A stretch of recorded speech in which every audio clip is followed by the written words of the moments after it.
Hello, guys. My name is David Harper, and the night my marriage ended looked, at first glance, like a celebration. The banquet hall sat just outside Denver, the kind of place companies rent when they want an event to look expensive without actually being too personal. Tall windows, soft amber lighting, polished wood floors, and waiters moving between tables with the quiet efficiency of people who have seen hundreds of evenings just like this. It was supposed to be my farewell dinner. After nearly 12 years with the company, I was stepping away from my position. Officially, it was described as a transition, something polite and professional. In reality, I was simply moving on from a chapter of my life that had slowly consumed too many years. So the management decided to give me a proper send-off. There were speeches planned, a few drinks, a carefully curated guest list that included coworkers, their spouses, and a handful of people who mostly came because free food in a nice place is still free food. Everything looked the way it should. White tablecloths, crystal glasses, low music playing somewhere behind the conversations. And Nicole, my wife, stood across the room near the bar, speaking with two women whose husbands worked in accounting. She held a glass of white wine in one hand, gesturing lightly as she spoke, her posture relaxed and confident. Nicole had always been good in rooms like this. She knew exactly when to laugh, when to nod politely, when to say something clever just loud enough to make people feel included. If you didn't know her well, you'd probably assume she was the perfect partner to bring to professional events. For years, that's exactly what people believed. I was watching her from our table when she brushed a strand of hair behind her ear. That's when I noticed the bracelet. It was small, a thin band of silver plastic wrapped around her wrist. Not jewelry, not decorative. The kind of temporary access band hotels sometimes give guests for restricted areas. Normally, I wouldn't have paid attention, but something about it immediately felt wrong. Maybe it was the color. Maybe it was the way the overhead lights caught the metallic lettering pressed into the band. Or maybe it was the fact that Nicole had just spent the past week telling me she was on a business trip where she supposedly stayed with coworkers because they had early morning meetings. No hotel, no resort, no luxury amenities, just work. When she started walking back toward the table, I leaned slightly forward, pretending to adjust my glass just to get a better look. And that's when I saw the text clearly. Spa and Executive Lounge. The words were printed in gold. Not cheap gold either, the kind luxury hotels use for VIP access areas. The kind of bracelet you get when you're staying on one of the upper floors or when you have access to private spa facilities. I felt something cold settle quietly in my stomach.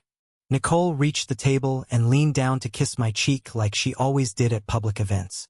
"You're being very quiet tonight," she said casually. Her voice sounded light, playful, completely normal. I didn't answer right away. Instead, I gently took her wrist before she could sit down. "What's this?" I asked. Her smile stayed on her face, but something behind it shifted, just slightly. She tried to pull her hand back. "It's nothing," she said quickly. "Just from the hotel spa." I held her wrist a moment longer.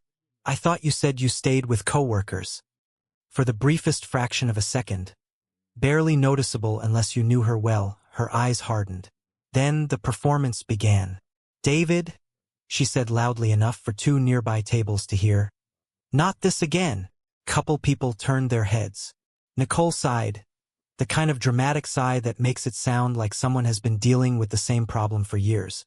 "You always do this," she continued, shaking her head slightly. "You see something small and suddenly turn it into some kind of conspiracy." Now more people were listening. I could feel the room slowly shifting its attention toward us. "I just asked about the bracelet," I said calmly. Nicole let out a short laugh, but there was no warmth behind it. "It's from the spa area at the hotel where our meetings were held," she explained. "Some of us used it one evening after work. That's literally all it is." She leaned closer to me then, lowering her voice just enough to make it seem private while still allowing the people nearby to hear fragments. "Not everyone lives like you, David," she said softly. "Some of us actually enjoy our work trips." A few awkward chuckles came from somewhere behind us. And suddenly I realized something. Nicole wasn't embarrassed. She wasn't surprised. She wasn't even slightly uncomfortable. She was prepared. The tone of her voice, the timing of her words, even the way she positioned herself so other people could hear the conversation. This wasn't a reaction. It was a setup. Before I could respond, Nicole reached into her purse. "I didn't want to do this tonight," she said loudly. Conversations around us began to slow. A few people stopped talking entirely. Then she placed a thin envelope on the table in front of me. My name was printed neatly on the front. Inside were divorce papers, just like that. "In case you're wondering," Nicole continued calmly, "I'm tired of the accusations, the suspicion, the constant paranoia." Her voice carried easily across the quiet room. "So I've decided it's time to move on." She pushed the envelope slightly closer to me. "I think we're done here. No shouting, no anger, just a perfectly rehearsed performance." And suddenly my farewell dinner wasn't about my career anymore. It had become something else entirely. Public story. And in that story, I had already been assigned the role of the paranoid husband who drove his wife away. The strange part is that I didn't react the way Nicole expected me to. Looking back, I'm almost certain she had imagined a very specific scene playing out in that banquet hall. I was supposed to lose my temper, maybe raise my voice, maybe start arguing, trying to defend myself in front of everyone. The guests would see an emotional husband, a man who couldn't control himself, and her story about my paranoia would suddenly look believable. Instead, I just looked at the envelope, then at her, then back at the envelope again. The room was quiet enough that I could hear the faint clinking of silverware somewhere behind me. A few people pretended to keep talking, but the tone of their voices had changed. Everyone was listening without wanting to look like they were listening. Nicole stood there with the same calm expression, waiting. It was a strange moment, not because of the divorce papers, but because of how rehearsed everything suddenly felt. I didn't say anything. I simply placed my hand on the envelope and slid it slightly to the side of the table. Nicole's eyes narrowed almost imperceptibly. She expected resistance. She expected a reaction, and she wasn't getting one. "See?" she said to the small circle of people standing nearby. "This is exactly what I mean. He does this silent treatment thing whenever he thinks he's being wronged." A few people shifted awkwardly. Someone cleared their throat. I noticed how quickly she started narrating the situation for the audience around us. Like she needed them to understand the script. Like she had already decided what role I was supposed to play. And for the first time that evening, something else crossed my mind. This wasn't the beginning of the story. It was the end of something that had been building for a long time. Because the moment I saw that bracelet, something inside my head had already started doing something strange. It began connecting dots. Small things. Details I had ignored for years. Little inconsistencies that never seemed important enough to question before. Standing there in that banquet hall, with a room full of people watching my marriage collapse, my mind quietly started replaying the past few years. And the more I thought about it, the more the picture began to look too organized to be coincidence. Nicole's business trips had started increasing about 3 years earlier. At first they were occasional. A conference here, a training seminar there. Nothing unusual for someone in her field. But gradually the trips became more frequent. Once every few months. Then once a month. Then sometimes twice in the same month. Strangely, the details in her stories became less specific as the trips increased. Early on she would talk about the meetings, the presentations, the people she met. She used to complain about boring conference rooms and bad hotel coffee. Later those stories disappeared. Instead, it became vague descriptions.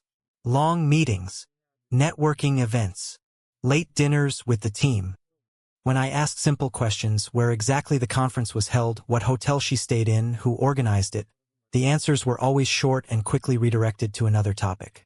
At the time, I told myself it didn't matter. People get busy. People get tired of talking about work. But there were other small things too. Receipts. Nicole had always been careless with receipts before. She used to leave them everywhere, in her purse, in the car, in the pockets of jackets. Then suddenly they started disappearing. Whenever she returned from one of those trips, The financial records looked clean. Too clean. If I saw any receipts at all, they looked like they had been gathered quickly from a hotel front desk just before checkout. A single summary printout instead of the usual messy stack of small restaurant slips. At the time, I barely noticed. But that night in the banquet hall, those little memories came back with uncomfortable clarity. Then there were the changes in habits. Nicole suddenly switched perfumes about 2 years ago. It was subtle, a slightly sharper scent than the one she had used for almost a decade. When I asked about it, she said a coworker had recommended it. After that came the gym membership. She told me she joined a fitness center near her office because her company offered a discount. For a few months she talked about it occasionally, new classes, a trainer who was very motivating. Then one day she casually mentioned she had canceled the membership because she was too busy. Except something strange kept happening after that. She still brought home new things with fitness logos on them. Branded water bottles, workout bags, even a hoodie from the same gym she supposedly stopped going to. Whenever I asked about it, the explanations were quick. Corporate gifts, promotional events, leftovers from when she used to go there. Again, I didn't push. At the time, none of it felt important enough to question. But there was one thing that stood out more than everything else. Her phone. At some point over the past year, Nicole's phone had developed a life of its own. The screen was always turned face down. Notifications stopped appearing. And one evening, without any explanation, she changed the passcode. When I noticed and asked about it, she shrugged. Work security policy, she said. They recommend updating passwords regularly. That was the end of the conversation, but the behavior kept changing. She began answering messages in another room. Sometimes she stepped outside to take calls, and occasionally she would come home late from work. Not tired, not stressed, but strangely energized, almost like someone returning from a celebration rather than a long meeting.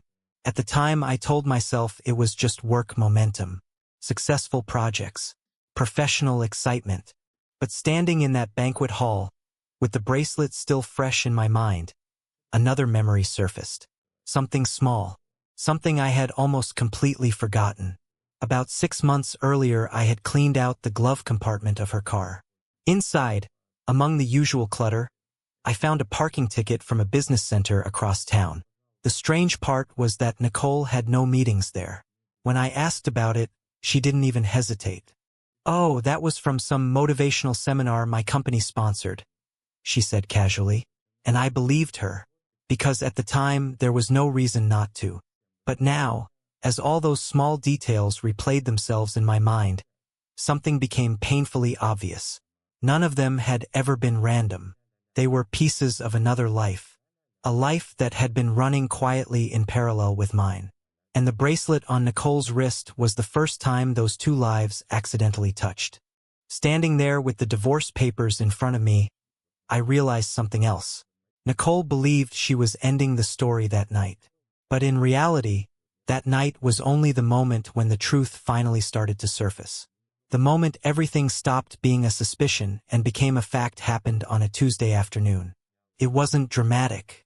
There were no raised voices, no confrontation, no cinematic discovery where someone suddenly realizes their entire life has been a lie. In fact, the moment itself was almost quiet, routine even. 3 days after the farewell dinner, I received a call from one of the property managers I occasionally worked with. Over the years, I had done a lot of electrical repair work for commercial properties. Small contracts that started as side jobs and slowly turned into a steady stream of work. That afternoon, the call was about a wiring issue in the spa area of a fitness club on the outskirts of Boulder. The place was new, expensive, the kind of fitness center where memberships cost more per month than most people spend on groceries. Apparently, a section of their spa lighting had started shorting out intermittently, and the manager wanted someone to check it before the weekend rush. I almost declined. After the scene at the banquet hall, the last thing I wanted was another work obligation. But routine has a strange way of keeping people grounded, so I agreed and drove out there early the next morning. The building itself looked exactly like you'd expect. Glass walls, clean concrete lines, a large minimalist logo mounted above the entrance. Inside, Everything smelled faintly of eucalyptus and polished wood. People like Nicole loved places like that. Professional, stylish, carefully designed to suggest a lifestyle rather than just a service. The manager met me at the front desk and walked me through the layout of the building. Cardio area, weight room, private training studios, then the spa section toward the back of the complex. "We think the issue is somewhere in the lighting circuit above the treatment rooms," he explained as we walked down a quieter hallway. "It only happens occasionally, but when it does the lights flicker for a few seconds." The spa corridor was noticeably calmer than the rest of the building. Soft lighting, muted music playing somewhere in the background. Frosted glass doors leading to massage rooms and small therapy spaces. The wiring panel they wanted me to check was located in a service corridor that ran behind the spa offices. It was the kind of narrow hallway most members would never see. Unfinished walls, exposed pipes, maintenance doors. The manager left me there with access to the electrical panel. For about 20 minutes, I focused entirely on the wiring. Loose connection. Minor overload in one of the lighting branches. Nothing serious.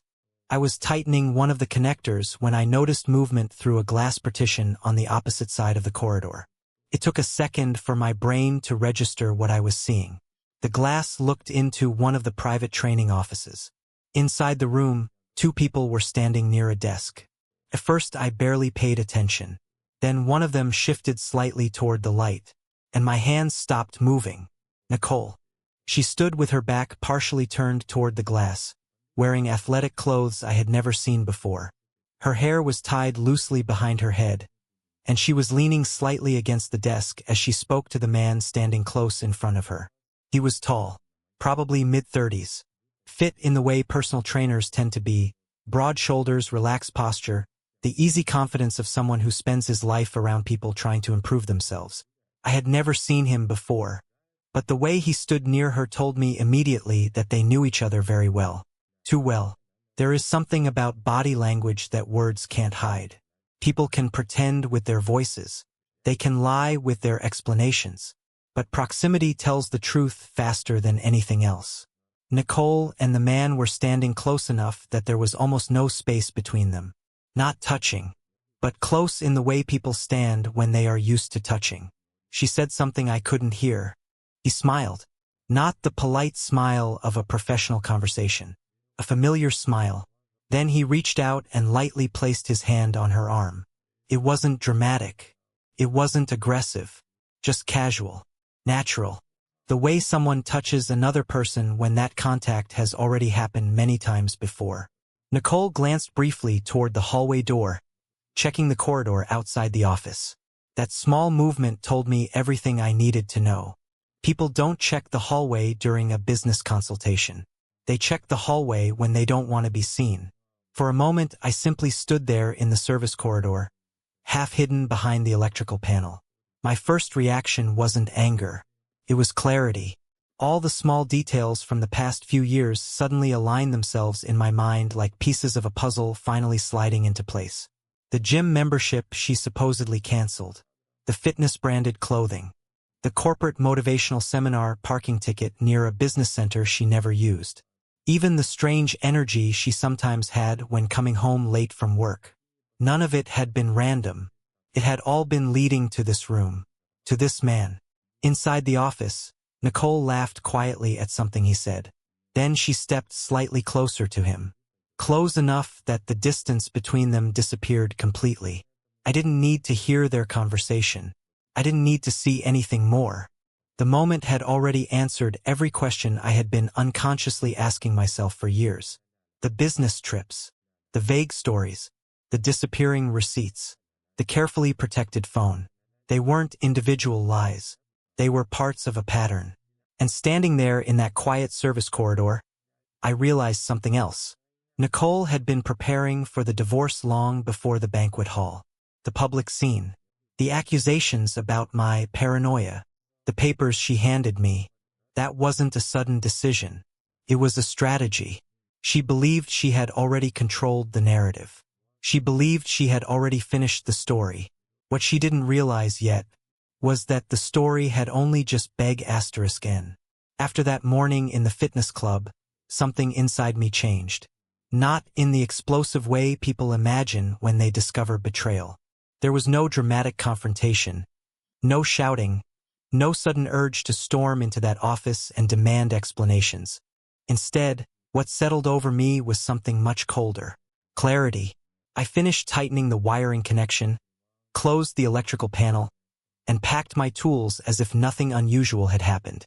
The manager came back a few minutes later, thanked me for fixing the issue, and asked if everything looked safe now. I told him it did. Then I walked out of the building without once looking toward the training office again. By the time I reached my truck, the entire situation had already begun reorganizing itself in my head. Nicole hadn't just been careless. She had been careful. The trips, the stories, the controlled conversations. All of it had been managed with the same deliberate attention someone uses when maintaining two separate lives. And that realization brought another uncomfortable truth with it. For a long time, I had been living in survival mode. Nicole liked to present our life as something polished and successful. Nice house, well-dressed kids, vacations posted carefully on social media. The image mattered to her more than the structure behind it. But while she had been maintaining appearances, I had been quietly building something else entirely. It started years ago, almost accidentally. About 8 years earlier, I bought my first rundown house at a county auction. The place looked terrible, broken windows, peeling paint, outdated wiring. Most people saw it as a liability. I saw it as a project. During the day, I worked my regular job. At night and on weekends, I repaired that house piece by piece. Electrical work, plumbing fixes, drywall, paint. Took nearly a year, but eventually the place became livable again. Then I rented it out. The monthly income wasn't huge, but it was steady. More importantly, it taught me something valuable. Small, consistent investments could grow quietly if no one was paying attention. A year later, I bought another property. Then another. Each one needed repairs. Each one took months of work. But the pattern slowly began to repeat itself. Fix, rent, reinvest. Nicole barely noticed. Not because I was hiding anything from her, but because those kinds of details simply didn't interest her. She liked finished results, not the paperwork behind them. When the first few rental properties started producing reliable income, I used the profits to invest in something else. Storage units. A small facility outside the city had gone into foreclosure, and the price was low enough that I could partner with 2 other investors. The place wasn't glamorous, but it was practical. People always need somewhere to store their things. From there, the investments grew slowly. A small auto repair shop where I provided the initial capital but let an experienced mechanic run the daily operations. Later, a minority stake in a company that rented heavy equipment to construction crews. None of these businesses were flashy, but they were stable. And most importantly, they were organized carefully. Every investment existed under its own legal structure, separate entities, separate accounts, separate documentation. Years earlier, when Nicole and I signed our prenuptial agreement, those kinds of arrangements had been specifically addressed. Anything built through those independent entities remained separate. At the time we signed it, Nicole barely skimmed the document. She trusted that everything between us would always stay simple. And for a long time, it did. But as I drove away from the fitness club that day, another thought slowly formed in the back of my mind. Nicole had spent years building a story about our marriage. In that story, she was the active, successful partner moving forward in life, while I was the predictable husband focused only on work and routine. That narrative worked well for social gatherings. It worked well for sympathetic conversations with friends. But it wasn't the full truth. Because while she had been constructing a performance, I had been constructing infrastructure, assets, income streams, protection. None of it was dramatic. Most of it was invisible. But it was there. And now, standing at a red light on the way back to Denver, I realized something that felt strangely calm. Nicole believed she had already won. She believed the public scene at the banquet hall had placed me exactly where she wanted me. Defensive, embarrassed, already blamed for the collapse of the marriage. But what she didn't know was that the ground under that story had already been shifting for years. Quietly, patiently, and the moment she handed me those divorce papers in front of everyone, she assumed she was ending the story on her terms. In reality, she had simply triggered the part she didn't know existed. Because when someone spends years building foundations instead of appearances, the collapse of a performance doesn't destroy them. It simply reveals what was underneath the entire time. And for the first time in a long while, I realized something important. I didn't need to fight Nicole. I didn't need revenge. All I needed to do was remain exactly what she had always underestimated: calm. The night of the banquet hall was supposed to be Nicole's victory. I understood that clearly only later, when I replayed every detail of that evening in my mind. At the time, standing under those soft yellow lights with half the room watching us, the situation still felt unreal. But the more distance I gained from it, the more obvious the structure of her plan became. Nicole had designed a scene, not a conversation. A scene. There's a difference. A conversation happens privately. It's messy, emotional, unpredictable. A scene, on the other hand, is controlled. It has an audience. It has roles. And it has a clear narrative that people can easily understand. Nicole had chosen the banquet hall very carefully. Dozens of people were there. Co-workers, spouses, acquaintances who didn't know the full story of our marriage but knew just enough to form opinions. And Nicole understood something about people. When a story begins publicly, most listeners will instinctively believe the person who sounds the most confident. That night, she was counting on that advantage. I remember the exact moment the room shifted. After she placed the envelope with the divorce papers in front of me, the air in the hall changed almost instantly. Conversations died down. Glasses stopped clinking. A few people pretended to look away, but their attention stayed firmly focused on our table. Nicole remained standing beside me, perfectly composed, her posture straight, her expression calm, her voice steady. "I think we're done here," she had said. It was the kind of line that sounded decisive, clean, final, exactly the type of moment that makes people in the room quietly decide who the victim is and who the villain must be. And Nicole expected me to respond exactly the way most people would. She expected anger, defensiveness, maybe even humiliation. If I had raised my voice, if I had tried to argue with her in front of everyone, the story would have written itself. The paranoid husband, the exhausted wife, a marriage finally collapsing under years of suspicion. But that version of the story required one important ingredient: my participation. Instead, I did something very simple. Nothing. I remember looking down at the envelope. The paper felt heavier than it should have. Across the table, I could feel dozens of eyes watching me, waiting for the explosion that usually follows a moment like that. But it never came. I didn't shout. I didn't accuse her. I didn't even open the envelope immediately. Instead, I slowly leaned back in my chair.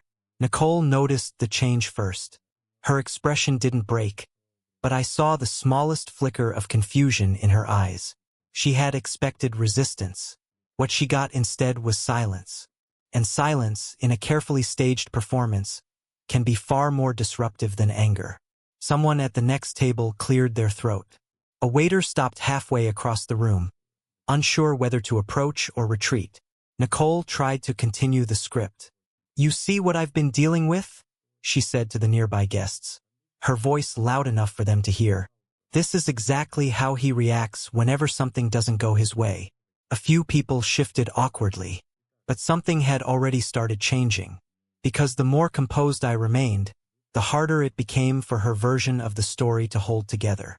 If I was truly the unstable husband she was describing, then where was the instability? Where was the anger?